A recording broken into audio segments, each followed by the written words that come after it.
Yo trabajé durante muchos años en trauma, 40, y 20 años específicamente en catástrofes. Entonces, cuando catástrofes de distintos países, de distintos tipos de catástrofes, y cuando empieza esto, bueno, fue como decir, bueno, rebobinemos, vamos a volver al conocimiento anterior, y si bien yo aplicaba el conocimiento de trauma en mi práctica, yo soy médica, soy psiquiatra, y después trabajé con distintos tipos de técnicas. Eh, la catástrofe que estamos viviendo es una catástrofe que tiene cosas muy similares a otras y tiene cosas muy distintas.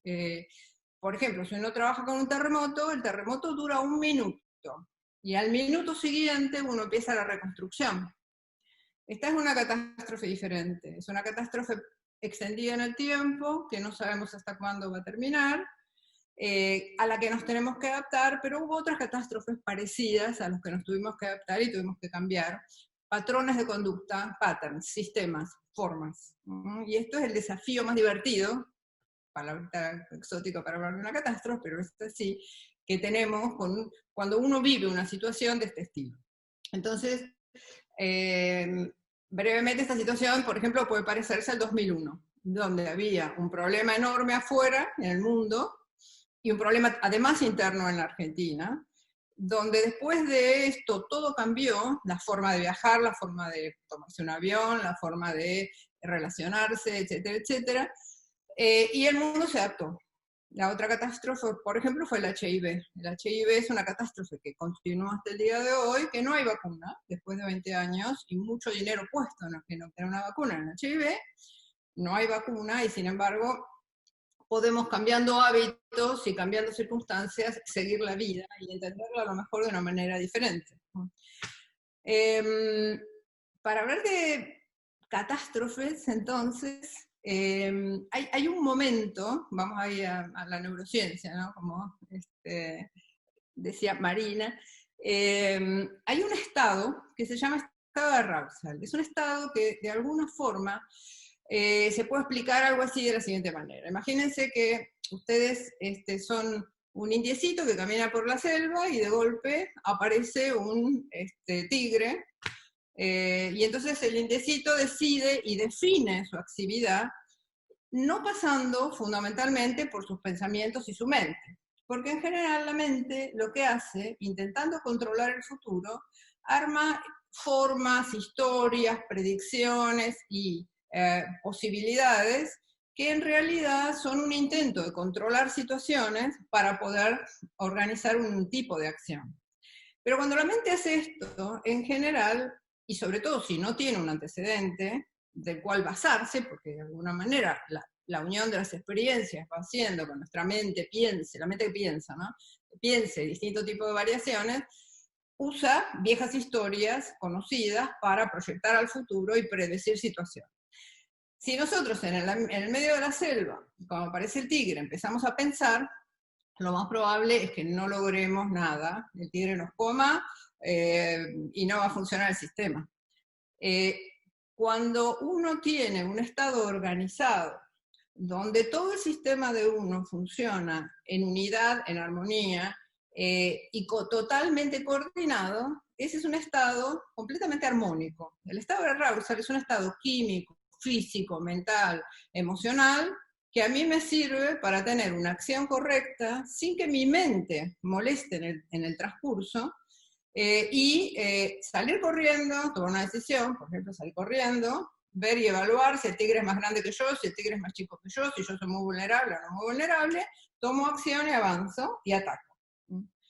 Ese estado completamente armónico es un estado muy especial, porque, por ejemplo, cuando nosotros estamos en una historia cotidiana, en la vida cotidiana, uno tiene un estado bastante desordenado, es un estado bastante caótico en el que constantemente nosotros estamos. O sea, la mente va por un lado y piensa en determinadas situaciones, el cuerpo está en otro sistema, o está, por ejemplo, manejando, en donde hay un automatismo en el cuerpo, donde nosotros armamos una acción automática, inconsciente, porque si no, no podríamos manejar, el cuerpo está adiestrado a manejar, pero mientras tanto, vamos escuchando música, la mente está en otra historia, a lo mejor estamos hablando con una persona en otro lado, digiriendo nuestra comida, armando todo un sistema bastante desorganizado, bastante caótico, bastante desordenado. En ese estado de caos y desorden, uno lo puede comparar con el estado de arousal, que es un estado casi iluminado. El estado de arousal es un estado donde uno está totalmente alineado, tratando de llegar a una acción correcta, donde la mente acciona, pero acciona como un volante, donde la acción de la mente está dirigida por otras instancias, donde químicamente todo el cuerpo tiene lo necesario para accionar y avanzamos, atacamos o bajamos en un estado de completo orden. Entonces, este es el estado en donde uno intenta estar cuando uno hace determinado tipo de cosas. Hay otras cosas físicas que a uno lo conducen a este estado. Por ejemplo, el hambre, el sexo y los estados creativos, de esos que ustedes saben bastante. Entonces, en realidad, cuando una persona está en un estado creativo, está en un estado de armonía y congruencia, donde cada célula del cuerpo está ordenada en un sentido, organizando un determinado tipo de acción, con una unión del cuerpo, la mente, el corazón, y si eso está sincero y unido, probablemente baje lo que los chinos llaman Shen, que se llama espíritu.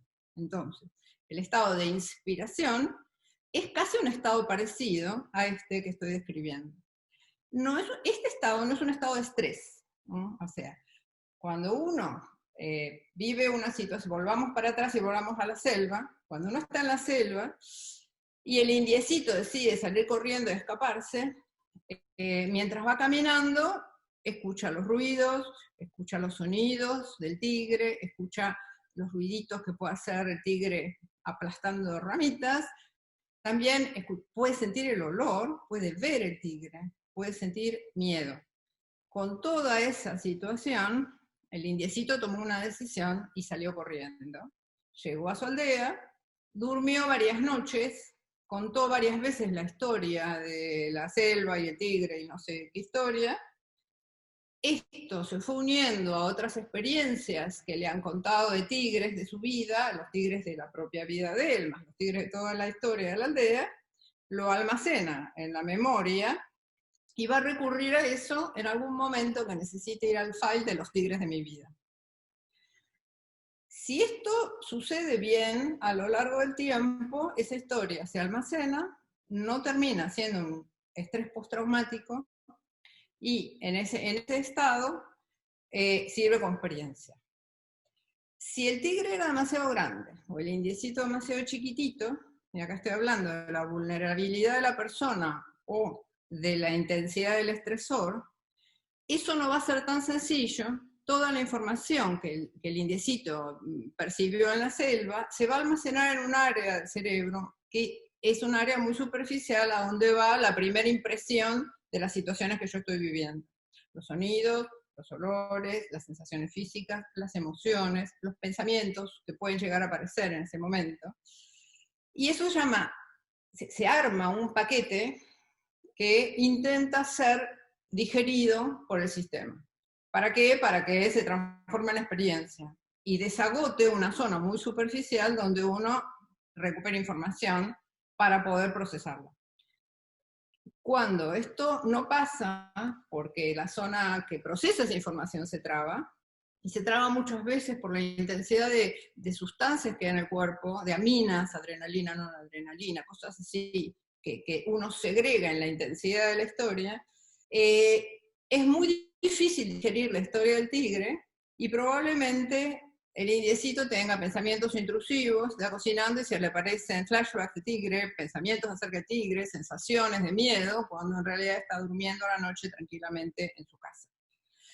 Cuando esto pasa, eso se llama estrés postraumático, la situación es traumática en el sentido y puede afectar la vida de la persona porque es muy difícil dejar en el pasado las situaciones traumáticas si esta parte del cerebro, que se llama hipocampo, las procesa y las manda a la memoria. Si pasa por el hipocampo, la historia se procesa. No es trauma y yo lo adquiero como experiencia. Entonces, ¿qué pasa en este estado especial por el cual empecé? Que es el estado de ordenar y organizar las acciones, donde la mente no molesta, pero sí puede ser un buen volante para accionar la dirección que da el corazón o que da de alguna manera la unión de la mente con el corazón y con mi espíritu y con mi cuerpo, porque además tengo que salir corriendo. El cuerpo tiene que estar ordenado y armonizado. Entonces, en este estado, que es un estado muy creativo, uno puede usarlo para distintas cosas. Para explicar, por ejemplo, un acto de creación, para explicar, por ejemplo, un acto de heroicidad. Porque cuando, por ejemplo, uno tiene una situación en donde alguien arriesga su vida por otro, en ese estado probablemente la persona que se tira al río a salvar a alguien no piensa, me puedo morir, me voy a ahogar, es peligroso, es de riesgo, mejor no. Mientras piensa, se ahogó el otro. Entonces, muchas veces los seres humanos tenemos la capacidad de poder generar actos heroicos en estos estados de integración que muchas veces esa persona no puede responder porque lo hizo como un impulso, como una inspiración y como una acción que fue totalmente alineada. Si volvemos a los estados de catástrofe, una de las cosas que uno tiene que tener en cuenta es, por ejemplo, cuál es la solidaridad adecuada. Porque muchas veces ciertas creencias generan acciones solidarias que son inadecuadas. Por ejemplo, algo que en un momento normal del mundo funciona lindo, que es abrazarse y tomar mate juntos, o estar muy juntos conversando en una acción que uno puede interpretar qué lindo, qué linda onda que hay entre esas dos personas, esa solidaridad adecuada en este momento, o forma cultural de expresión, en un estado así se transforma en peligro. Entonces, una de las cosas mejores es la capacidad de cambio que tenemos en las situaciones de catástrofe. La plasticidad para cambiar, la velocidad para cambiar y para romper patrones viejos que uno puede haber tenido en la vida que funcionaron, esta es una de las capacidades de supervivencia en las catástrofes. Por ejemplo, cambiar cuando las cosas estaban mal es fácil, pero a nosotros en esta catástrofe nos está tocando cambiar cuando las cosas están bien. Entonces, cuando yo doy alguna de estas charlas en alguna empresa o en algún lugar, me dicen, bueno, pero esta empresa es la empresa eran las empresas de todas nuestras familias, de varias generaciones, las cosas andaban muy bien, estábamos bárbaros, estamos acostumbrados, son parte de la mesa del comedor de mi casa, la empresa. Y andábamos bien, ¿por qué tenemos que cambiar? ¿No? Porque hay que cambiar, porque sí, porque es más difícil cambiar cuando las cosas están bien, pero además es muy difícil cambiar cuando las creencias, las costumbres, los hábitos que dan patrones y sistemas de funcionamiento están muy anquilosados y son muy esenciales para la supervivencia de las creencias familiares, por ejemplo, o para la supervivencia de las creencias de las empresas. Entonces, los sistemas que sobreviven, no solo las catástrofes, los sistemas que sobreviven son los que tienen la habilidad de tener líderes que dan vuelta en el aire cuando alguna situación así pasa, la perciben antes de que suceda y generan un cambio que deja un poco sorprendido a todo el mundo y algunos que se ponen en contra porque están como agarrados a la situación que funcionaba bien. Y ese cambio previene y prevé situaciones posteriores. Entonces, lo mejor sería cambiar, no con el diario de hoy o con el diario de ayer, sino con el diario dentro de 2 semanas. O sea, poder de alguna manera entender cómo esto va a evolucionar, ver en 2 semanas qué va a pasar, y ahí tomar las decisiones 2 semanas antes, porque cuando llegue el cambio a mí me va a agarrar parado y me va a agarrar organizado y ordenado en un estado totalmente centrado. Si no, la situación de cambio me va a generar un estrés postraumático. Y en el estrés postraumático uno no funciona bien porque aparecen todos los miedos de la vida, todos los pensamientos intrusivos viejos, todas las cosas que me pasaron en la historia, que fueron negativas o que me asustaron, cuando la situación hace que aumente mi miedo, mi adrenalina o mi enojo, van a aparecer todas las situaciones de frustración de mi vida y de miedos de mi vida, con lo cual lo más probable es que en vez de cambiar adecuadamente a la escena que estoy viviendo, me paralice o termine haciendo una acción incorrecta, porque no está adecuada al presente que estoy viviendo, sino que tiene que ver con historias mías del pasado que no están procesadas por esa zona que procesa trauma. Y no están como una experiencia, están acá adelante. Entonces lo que yo veo es el espejismo de mi historia pasada, es como si viera el futuro como un espejo. Estoy viendo el pasado, no estoy viendo lo que va a venir, no estoy pudiendo centrarme para ordenar lo que va a venir. Esos espejismos vienen muchas veces de viejas historias traumáticas vividas, que a uno en la vida se le repiten una y otra vez y no entiende por qué. No entiende por qué otra vez estoy pasando por esta misma escena. A mí justo que me pasó lo que me pasó, me vuelve a pasar lo mismo. Es injusto, ¿no? Pero es porque las viejas historias quedan adheridas a los patrones nuestros de vida, a nuestros sistemas, no solo los patrones de conducta, al cuerpo. Está adherido en todos los niveles como una forma de reacción predeterminada por viejas historias traumáticas, que en estos momentos no son las que más nos sirven para generar cambios, para salir bien, para ser exitosos, etcétera, etcétera. Entonces, de alguna manera, todo lo que dijimos tiene que ver con varias situaciones especiales que uno puede vivir, con el tema de la supervivencia, con el tema de la organización del cuerpo, la mente y el corazón, con el tema de la creatividad, o con el tema del sexo, del hambre, pero de todas las escenas o situaciones que yo puedo vivir, donde tengo que tener una respuesta rápida, donde la mente en general molesta un poco, más que ayuda, una mente que piensa todo el tiempo, no me deja dormir. O sea, ¿cómo logro yo pasar de ese estado de vigilia al estado del sueño si estoy pensando y controlando todo lo que pasa en mi exterior o todo lo que pasa para adentro? Lo más probable es que mi mente no se pueda desenchufar y en ese instante yo me duermo. Pero a veces la mente no acepta pasar a otro nivel de proceso y aceptar que otros niveles de proceso son casi mejores para otro tipo de acciones que tengo que hacer. Nosotros tenemos varias historias de repetición en todos los sentidos de cosas así. Entonces, también repetimos ceguera, también repetimos creencias limitantes, también vamos repitiendo y enceguecidos por nuestras viejas historias traumáticas. El otro problema que uno tiene es que un trauma genera otro trauma. Entonces, todavía no limpiamos el 76, tampoco limpiamos el 75, tampoco limpiamos la guerra de las Malvinas. Entonces, yo que me especializo en trauma y tengo todas esas personas que vienen a consultarme porque están todas traumatizadas, el país no hizo un cierre ni una limpieza de esas situaciones traumáticas. Con lo cual, lo único que podemos esperar es la repetición de las situaciones traumáticas una y otra vez. Y cada vez un poco peor, porque en definitiva cada vez hay menos capacidad, menos energía y más repetición de escenas, más deterioradas, más baratas. O sea, la repetición en general, también en la vida nuestra, es cada vez más corta y cada vez más barata. O sea, que al principio uno podía contar lo que le había pasado con el novio como una gran novela interesante a las amigas. Cuando uno ya se lo contó con el 10º novio, no te escucha nadie. Primero porque pasó. En 5 días entré, pasó, o sea, me maltrató y salí, y además esto ya es un aburrimiento, hasta para mí, volver a contar la misma escena, la misma historia.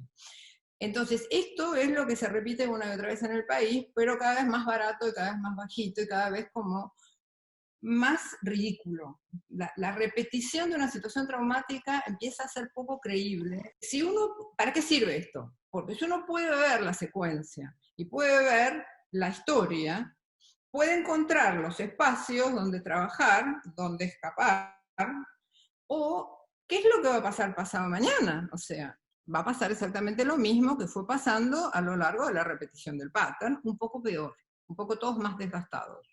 Entonces, si algo sirve haber vivido ciertas secuencias, porque en la secuencia se va a volver a repetir algo bastante parecido. Esto no es la salida del pattern, la repetición. Si uno no incide para cambiar de una manera más armónica, mejor, y limpiando situaciones traumáticas, la repetición se va a repetir idéntica. Por eso yo siempre uso esto, el muerto que hay en todos los lugares. Bueno, hay muerto. Cuando uno se corre un poco y mira la escena, ustedes saben de eso, uno puede ver los actores funcionando, quién reemplaza a cada actor, dónde va a estar la acción, y de alguna manera no está en el medio del escenario viviendo la historia, uno puede estar afuera. Entonces el de afuera ve el teatro, ve el escenario, ve el teatro, ve los que están con uno, ve el teatro que está en un país, o en una ciudad, o en un lugar. Si uno tiene esa visión de perspectiva, probablemente en las situaciones de catástrofe va a reaccionar antes, entrar al refugio primero, saltar de la situación de terremoto, haber guardado cosas y tener capacidades. Porque este sería como otro de los puntos que es muy importante cuando uno va viendo el tema de la supervivencia de las catástrofes, ¿no? Si yo perdí toda la referencia, porque se cayeron todas las casas, porque no hay más nadie, porque la gente con la que yo estaba está muerta o está herida, y no sé qué hacer porque no tengo ningún tipo de preparación, ¿en qué puedo confiar? ¿Cómo puedo resguardarme? No voy a confiar en viejos sistemas, porque los viejos sistemas no van a funcionar, porque la situación es completamente distinta. Entonces, confío en mí y en mi capacidad de reacción para tomar la decisión adecuada en el momento preciso. Yo, en una época, me encantaba recolectar historias de personas, por ejemplo, del Holocausto, que habían logrado tomar una decisión adecuada de saltar a otra situación en el momento justo, ¿no? Entonces, de acá viene una de mis investigaciones acerca de los héroes, ¿no? Pero, por ejemplo, yo conozco, hay 2 o 3 anécdotas que les puedo contar que les pueden interesar. Uno es el padre médico de un paciente judío, Checoslovaquia, el gueto. Están mirando el gueto y están viendo avanzar más cosas. Entonces, mi paciente le dice a su hermana, esto, hay que salir de acá porque esto va a empeorar. La hermana lo mira y le dice, ¿qué puede ser peor que esto? Yo me quedo. Y el otro dijo, yo me voy. El único lugar para huir era China. Este médico sale con lo puesto y se va a China. Y de China llega a la Argentina, donde arma su familia, tiene hijos y vive una vida buena. Rearma una vida. Todos los que quedaron allá murieron. Entonces yo siempre me pregunté cómo una persona tiene esa lucidez de tomar esa decisión adecuada en el momento preciso, saltar de todos los patrones, costumbres, creencias, hábitos, familia, comodidades, y poder saltar y poder sobrevivir a la situación. Una de las definiciones de catástrofe es donde todos tus referentes cambiaron. Eso es una catástrofe.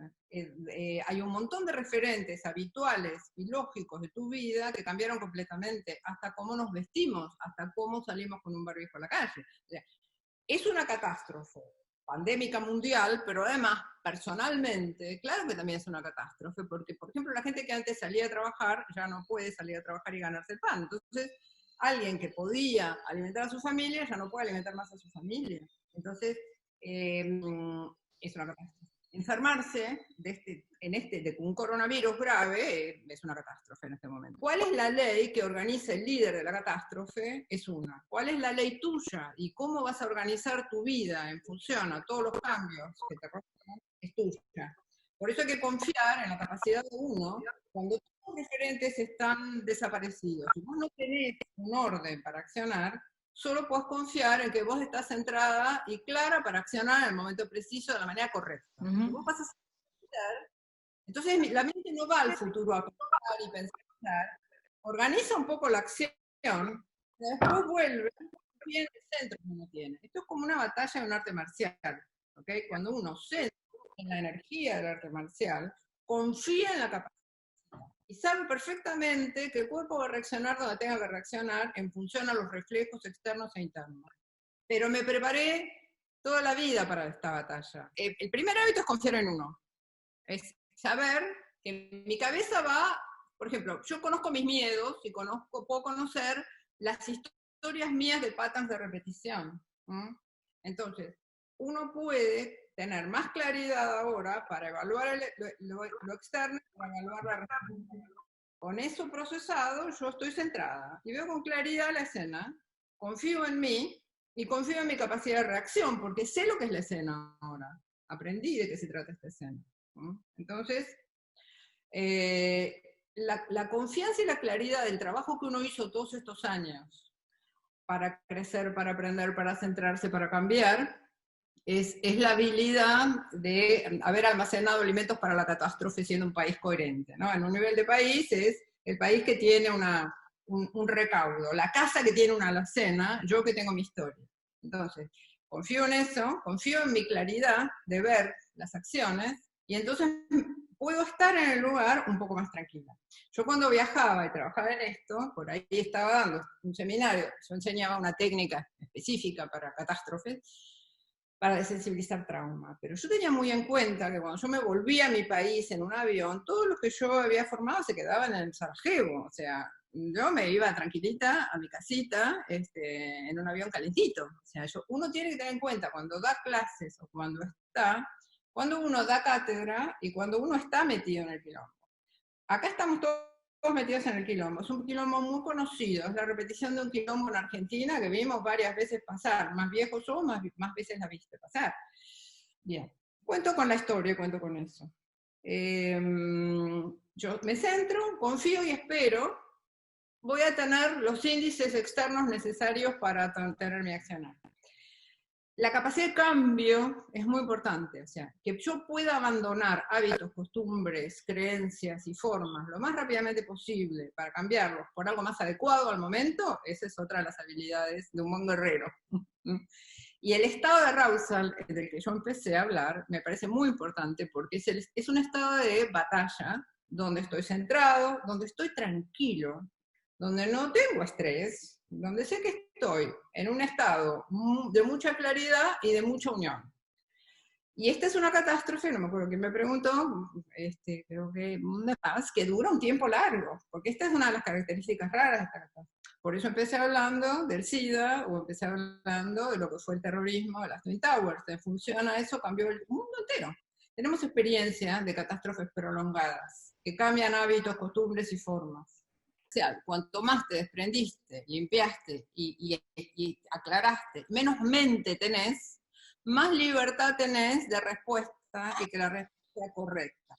Libertad dentro de lo humanamente posible, porque la verdad que somos humanos y que tenemos una cierta capacidad limitada, sobre todo porque, bueno, pertenecemos a un cuerpo que tiene un ADN determinado, que tiene una forma determinada, somos Homo sapiens, no Neanderthals, o sea, hay toda una serie de cosas que dirige la acción. Si las tengo en cuenta, mejor. O sea, cuanto más alto mire el sistema donde yo estoy metido, más limpio tengo el pattern de la historia, más claridad voy a tener y más espontaneidad en la acción voy a tener. Mirar no es mirada mental, ¿ok? Es una mirada en todos los sentidos. La mente también, la mente es muy importante, pero es en todos los sentidos. Puedo tener todas las secuencias posibles. ¿Cómo salir de los patterns es el tema? Porque estamos plagados de patterns. Yo te diría, todo el spin de los electrones de todos los átomos de tu cuerpo tiene una secuencia, y pensás de una manera y accionás de una manera si estás en el hemisferio sur y de otra en el hemisferio norte, porque andan todos al revés. Entonces, si yo puedo ir a los planetas en el universo, o puedo achicar e ir a tus células, a tus moléculas y a tus átomos, que tienen una secuencia parecida. Para nosotros, pobres humanos, es bastante difícil abarcar todo eso. Lo único que podemos hacer es sobrevivir en secuencias químicas de repetición, tener un corazón lo más alineado posible y tratar de estar centrados con nuestras inspiraciones y nuestros espíritus y accionar desde la confianza de que estamos centrados en eso. Probablemente sería imposible para nosotros liberarnos de todas estas secuencias, pero vamos a tener que achicar el ángulo para saber cómo vamos a accionar. Yo tenía 2 o 3 cosas preparadas para ustedes, los creadores, pero no sé si cambiamos un poco el tema, más divertido a lo mejor, pero por ejemplo, uno puede aplicar eso en distintas cosas, ¿no? Cerrando un poco el tema, hacer o no hacer, o sea, a veces uno se tiene que quedar quieto. Lo mejor y mejor supervivencia es no hacer nada. Yo me quedo quieta, observar la escena y después veré cómo acciono. La acción de correr desesperadamente detrás de las cosas en general no es una buena consejera, porque me desintegro, me caotizo y no tengo una acción coordinada. Puedo tener una muy buena intención, puedo tener una muy buena acción y esa acción va a tener un efecto. Pero yo, ¿cómo juzgo si eso es correcto o no? O sea, ¿cómo se juzga una acción correcta? La acción correcta se suele juzgar no por el efecto, sino por el efecto del efecto, la consecuencia que tiene ese efecto. Hay algunas, dos o tres cositas que yo les quería contar para dejarles así dando vuelta. Uno puede hacer como tríadas. Está la tríada en donde yo puedo disfrutar, puedo jugar o puedo trabajar. Después está la tríada de la autoestima, la necesidad y la ambición. O la tríada de mi esencia, mi conflicto y lo que trabajo. Entonces, si yo armo los esquemas pensando en las tríadas, mi vida va a tener un mayor disfrute, aunque tenga o no tenga éxito, pero voy a trabajar desde mi esencia. También puedo trabajar desde mi conflicto. No sale igual. Lo que me llama felicidad, yo lo llamo plenitud. Porque la palabra feliz para mí es muy compleja como psiquiatra. Es muy difícil definir que yo estoy feliz y qué sé yo. Entonces, lo mismo que el amor y la pasión, son emociones que son complicadas si uno entra a acabar en eso. Yo les hago un estado de plenitud, un estado en donde está bien así, y yo expando y creo más, y es un estado que me permite a mí seguir creciendo y seguir expandiendo en todos los sentidos de mi vida, pero en todos los sentidos de mi vida. Esto que vos decís es sanador, creo que sí, que es por eso, ¿no? Mi arte me permite expandirme, pero esa expansión no es solo mi arte, abarca mi vida entera, mi cuerpo y toda mi capacidad. Y por eso en general, eso genera una acción en mi vida entera. No puedo yo disociarme y tener un estado creativo donde soy un genio y después mi vida ser un desastre.